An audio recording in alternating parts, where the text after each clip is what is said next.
사도신경으로 우리 시간 고백하도록 하겠습니다.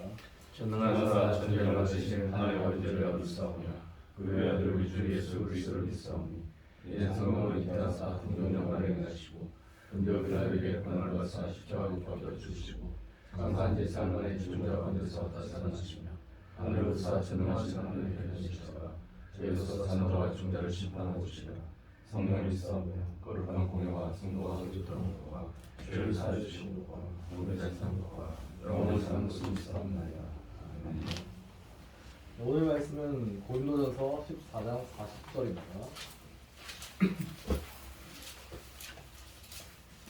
고린도전서 14장 40절 말씀 함께 천천히 합독하도록 하겠습니다. 시작. 모든 것을 품위 있게 하고 질서 있게 하라. 아멘. 네, 하나님께서는 질서의 하나님이시고 품위의 하나님이시죠. 하나님은 모든 것을 품위 있고 질서 있게 하기를 원하신다는 겁니다. 그게 우리 자녀들을 향한 하나님의 아버지의 마음이라는 것이죠. 예루살렘 교회를 보면 믿지 않는 자들에게도 칭찬을 받는 자들이었다. 이런 말씀이 있죠. 로마서에도 이런 말씀이 나옵니다. 로마서 14장 18절. 이로써 그리스도를 섬긴 자는 하나님을 기쁘시게 하며 사람에게도 칭찬을 받느니라. 예수님도 비슷한 말씀하셨습니다. 마태복음 5장 16절 말씀이죠. 이같이 너희 빛이 사람 앞에 비치게 하여 그들로 너희 착한 행실을 보고 하늘에 계신 너희 아버지께 영광을 돌리게 하라.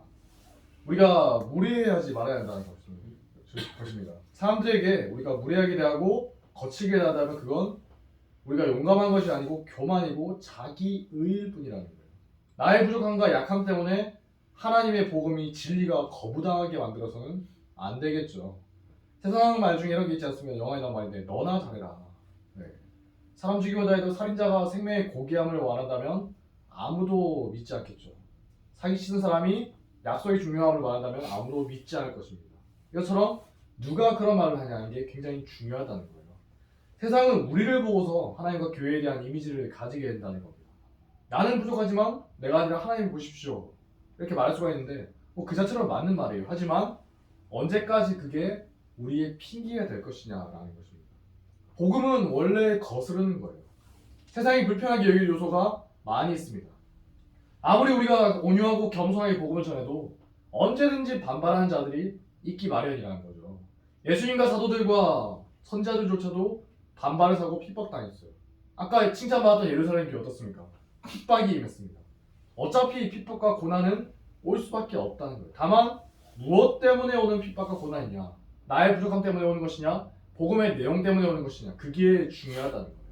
만약에 진리의 내용 자체가 아니라 우리의 태도와 행실로 인해서 꼬투리 잡히고 반발을 사고 비판을 받는다면 우리가 복음과 교회를 하나님을 욕먹이는 것이나 마찬가지라는 거죠.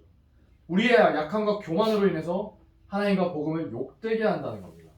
만약에 이게 찔림이 되지 않는다면 내가 정말 구원받은 자가 맞는 것이냐 돌아봐야 한다는 거예요.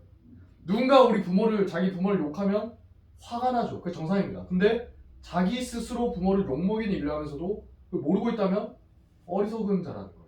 욕먹인 걸 알면서도 그렇게 아무렇지 않게 여긴다면 페르나라고 하지 않습니까? 저는 부족하지만 저희 부모님만 보고 판단해 주십시오. 있을 수가 없는 일이라는 거예요. 그리스도인들이 혈기와 논리로 이룬 자들이 아닙니다. 자기가 옳다고 생각해서 사람 때려 죽였던 모세, 나중에 성질내다가 가나안 땅에 들어가지도 못했죠. 칼을 휘두르고 인간적인 의리로 접근하던 베드로는 나중에 저주까지 하면서 예수님을 부정하는 비참한 신세가 됩니다. 근데 베드로서를 보면 그때 혈기 넘치던 베드로의 모습이 어디로 가는지 하나도 보이지가 않아요. 쓸데없는 힘이 다 빠져버린 겁니다. 참고 견디고 인내하면서 주 안에 기뻐하십시오. 그런 말이 계속 나와요. 그게 진정한 그리스도인의 자세이기 때문입니다. 성령으로 변화된 성숙한 신자의 모습이 그런 모습이라는 거예요. 혈기로는 아무것도 이루지 못하고 오히려 하나님의 뜻을 거스를 뿐이라는 겁니다. 정작 진짜 용기 있게 일어서야 할 때 도망쳐버릴 수밖에 없다는 거예요. 예수님은 도살장에 끌려가는 양처럼 잠잠하셨다고 하죠. 베드로전서 2장 21절부터 보면 이런 말씀이 있습니다. 이를 위하여 너희가 부르심을 받았으니 그리스도도 너희를 위하여 고난을 받으사 너희에게 본을 끼쳐 그 자취를 따라오게 하려 하셨느니라.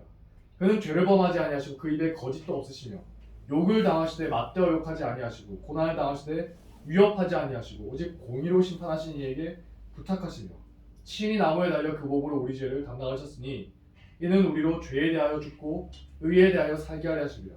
그가 채찍에 맞음으로 너희는 나음을 얻었나니 그가 힘을 얻고 열심히 혈기를 부리면서 날뛰므로 인해서 우리가 나음을 얻은 게 아니라 예수님께서 고난당하시고 채찍에 맞음으로 우리가 나음을 얻었으며 이제 우리에게 본을 따라오게 하려 한다는 것이죠.